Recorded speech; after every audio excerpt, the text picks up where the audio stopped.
So January 26th, I'm browsing on my Facebook page and I come across a post, and it's about this egg seller, and there's a story underneath which talks about haggling like with street vendors and stuff like that. Pretty cool, you know. It has a good moral to the story, and I'm gonna share it on my Instagram page.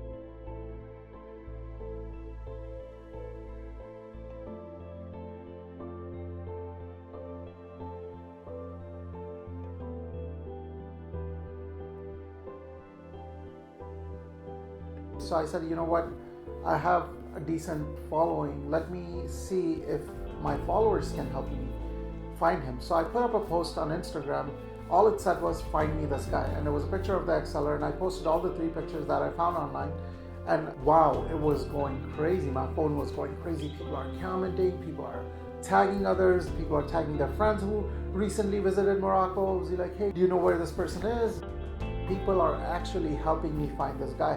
Then I see like a few Instagram influencers sharing it on their story, and I was like, all right, I hope we find him.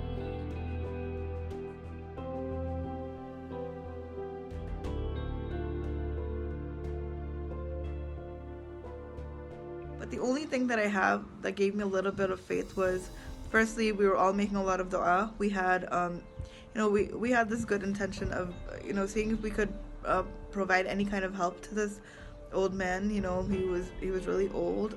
He looked kind of frail, and he was still working at his age, and still selling eggs. And I knew like 2.5 years ago that he was in the old Medina because I had seen him. And then since there was another picture of him out there, we knew that maybe he's been there for a while. I didn't know who took the other picture, but maybe we would be able to locate him somehow. We had traveled in 2015, like the end of 2015, close to 2016. So we were like, it's a little bit scary. Like, he might not even be alive right now. But I mean, we were like, let's give it a shot. 2 people from Fez actually said that they're in the neighborhood and they can actually go there and take a picture next time they pass by that location. But when they did, they couldn't find him. The ex-seller was not there. The butcher shop next to their location informed them that the person's name was Mohammed, and he hasn't been showing up to work for the past 2 days. It was really unusual that he doesn't come to work. So this lady named Latifa and her daughter were able to find his address and went to visit him and took pictures and confirmed that we finally found the ex-seller. As soon as they sent me the pictures, I posted on my Instagram saying, guys, we have an opportunity to help this guy out. So I was like, let's start a fund for $10,000 on launch goods. Barely 24 hours had passed since the launch of the campaign, and the 30-day goal of $10,000 was already reached. I decided to let it run its full course. 6 days later, we reached $22,000. I was stressed out because of the huge amount and decided to shut down the campaign. I only figured out where the ex-seller is. I don't really have any action plan to get him his money. It was better that I shut down the campaign and figure out what to do.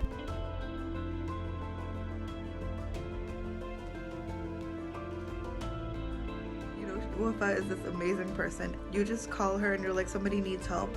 Is there some way we can do it? She will be the person. I knew she was the right person to contact. If there was anyone that could make something happen, it would be her.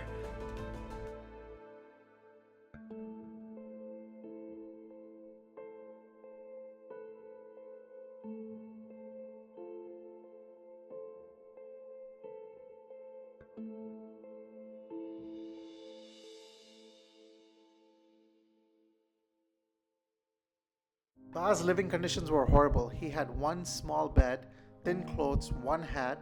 He made $7 a day, worked every single day for 50 years. For past 50 years, he worked every single day. Ba Muhammad was very sick and he was in really bad condition. He shivered during the nights because he didn't have warm clothes. When they took him to the hospital, this guy hasn't seen hospital in ages. It's not because he didn't get sick, it's because he doesn't have the money for healthcare. He doesn't have money to buy medication. So these poor people can't even afford to get sick. The doctor saw him and the doctor said, you know what? You were just 3 days away from something bad happening to him. Allah subhanahu wa ta'ala sends help from the other side of the planet. Amazing. It's funny because I didn't know who to trust. SubhanAllah, these guys are trusting me to reimburse them. So, it put me to ease that, I'm dealing with good people. These people have good intentions and all they want to do is help. Again, I kept offering money to these people for their services, the stuff they're doing, but none of them, not a single one of them, took a penny from me for it. They said, we are doing it for the sake of Allah and we just want to get rewarded. SubhanAllah. This is what a Muslim should be. This is what an actual Muslim is like. This is what our Sahabas used to be like. Alhamdulillah, I got to see that and it was the best thing ever. We always donate, but when have we actually got an opportunity to meet the person we are helping? We help in Syria, we help in Palestine, we help in Burma, we help all these people, but you never actually get a chance to meet this person. I said, you know what? I should make an exception. I should go to Morocco and meet this person. So anyways, now I'm like, all right, I need someone with me who is from here. So without thinking too much, I call my friend. His name is Asrar, and I'm like, hey Asrar, want to go to Morocco? He's like, Morocco? Okay. He's like, give me 2 minutes. That's all he said, give me 2 minutes. I said, okay. Guy texts me back in 2 minutes. He's like, I have only one question. I was like, what? He's like, will there be Wi-Fi in Morocco? And I said, I have no idea, bro. I have never been to Morocco. I don't know if they have Wi-Fi or not, but I guess we'll find out. He's like, yeah, I just care about Wi-Fi. And I was like, so you're down? He's like, yeah, I'll go with you. I said, how did you make a decision in 2 minutes? And he's like, oh, I just called my mom. And she said, oh, if you're going with Seth, you can go. I was like, oh my God, that's awesome. But I'm like, I kept asking him, I'm like, are you sure? Because I don't want this guy to back off at the last minute, which most guys do.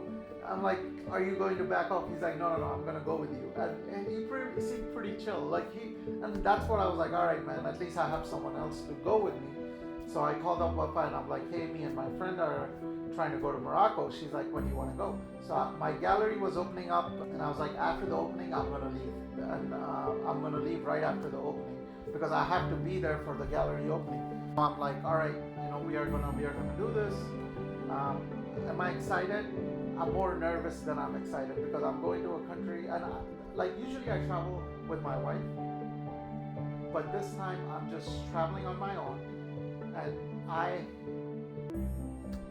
I don't know what to expect. I don't know what to do, but anyways, Bismillah, I was like, all right, let's go. So Wafa made a timetable for me. So day 1 you're going to be in Casablanca, day 2 you're going to be in this orphanage, day 3 you're going to do this. She's like, while you're there, why don't you do this with your own hands? Give out money with your own hands. Go sit down with the orphans, see how they are, and stuff like that. I said that'll be really, really cool. She knows that I'm really, really nervous and stuff like that. She said, okay, fine. My cousin speaks English. He's gonna come pick you up from the airport, and he's gonna be with you till the last day. And I said, are you serious? And she's like, yes, it'll happen. I'm like, all right, I'm believing everything this lady is saying. And I'm like, I just hope it turns out right. It turns out the way she's explaining. She's making it look really nice, really easy, really simple, and stuff like that. And we are like, all right, so we are all set. And the day has come. Now we have to leave. And me and my friend, we pack our bags and we are off to Morocco. It's a long flight. And we get to Morocco. Wafa's cousin, who's supposed to pick us up, he's there. Turns out that he's from Boston. So I was like so happy. I was like, man, this guy speaks perfect English. Communication won't be an issue, and he's gonna be with me. So this trip is already awesome. And me and my friend, we are confused, and the minute we step out of the airport, we are going and we see palaces, we see greenery everywhere. And I'm like, hold up, I thought Morocco was a desert. I thought this, and we see nice cars everywhere, Ferraris, this and that. And my friend's like, dude, you said Morocco was a third world country. And he's like, someone lied to us. It's not a third world country. Everything's so modern and everything. We go to a hotel and the stairs and everything is made of glass. I was like, dude, we were worried about Wi-Fi in Morocco. They are so advanced, mashallah. So now we are on our schedule. From day 2, we were supposed to get to Fez, and we went to this orphanage, and we met the orphans. We had actually lunch with the orphans. Yes, it was a life-changing experience. When you think of orphans, you think of a person whose parents are dead, but this was not the case here. A lot of these kids were left in cardboard boxes in police stations and stuff like that. It's because they couldn't take care of them because of their poverty or whatever reason. They couldn't take care of, and these were the kids. And mind you, the most well-behaved kids. It changed my whole experience. We went there and they did an art contest, for us, and we felt so welcome. They were treating us. The kids were so nice. Even though they didn't speak English, they would come. They would try to talk to us. They would ask stuff, and we were there for like 3 to 4 hours, and we don't even know how time just flew by. Time just flew by, and alhamdulillah, it was such a great experience to visit these kids, and that's when you realize what a blessing to have a parent is. These kids don't need your money. These kids don't need anything.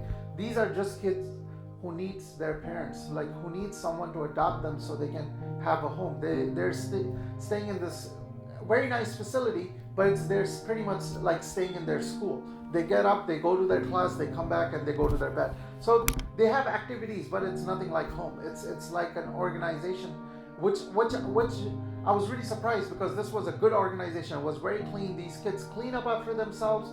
These kids do everything that they're supposed to, and like I said, very well-behaved kids. So the most difficult thing for me to take in was the orphanage.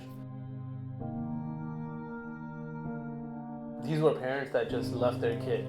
I personally always took my family for granted, but when I went to the orphanages, I saw that these kids have the TV, food, they can get access to everything, but what they don't have is family.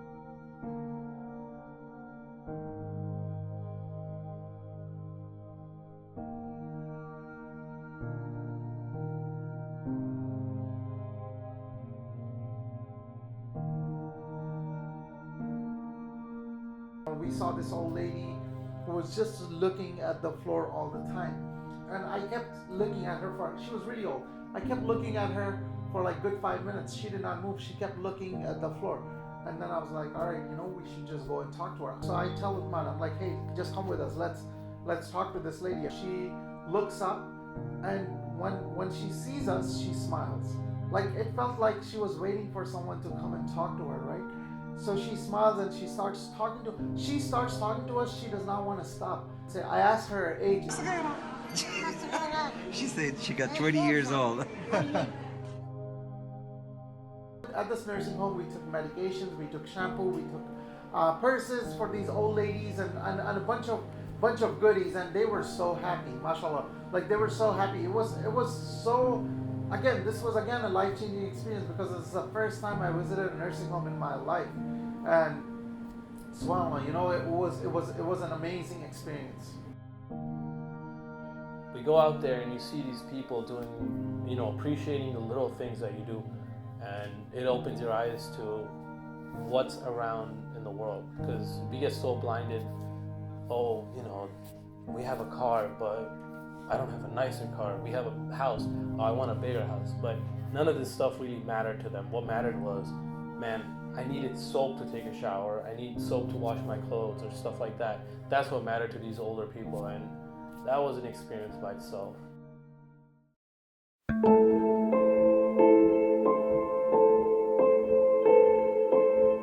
They said, we don't want you going to the ex-seller's place. We'll have the ex-seller come to you. I said, no. He's an old man. I really want to go to his place. They said, okay, fine. We'll go close to his house. You can sit in a restaurant and we'll bring him to you. And I said, okay. Now I don't know, obviously this is a new country to me. And these guys are taking care of me, so I'm going by their rules. So I'm not arguing or anything. I said, do whatever you think is best. So they go bring the ex-seller, Mohammed. I'm looking at him, and he looks super healthy. Make dua for everyone who helped. I did not want to tell him who I was or what I did for him, because I did not do anything for him. The only thing I did for him was just brought a bunch of good people together so they can help him. That's my only contribution, to be honest. People like wanted him to do dua for them. That's it. So I came here with their message. So whoever like helped them, all they asked for was that when you go there, just tell them to do dua for them. Other than that. So دابا هو داك الناس اللي عاونوه تما في الفلوس وهادشي وهادشي يعني قال لك يدعي معاهم يدعي مع الجامع مع الجامع على الجامع صافي.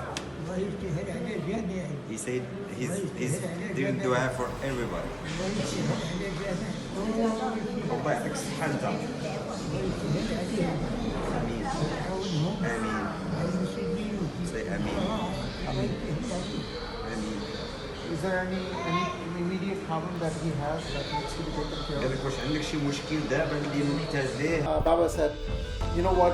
I don't have any work. I don't go to work anymore. You know, can you buy me a radio, because I would have something, you know, to keep myself busy because I have nothing else to do. So alhamdulillah, you know, I told him okay, and we bought him a radio.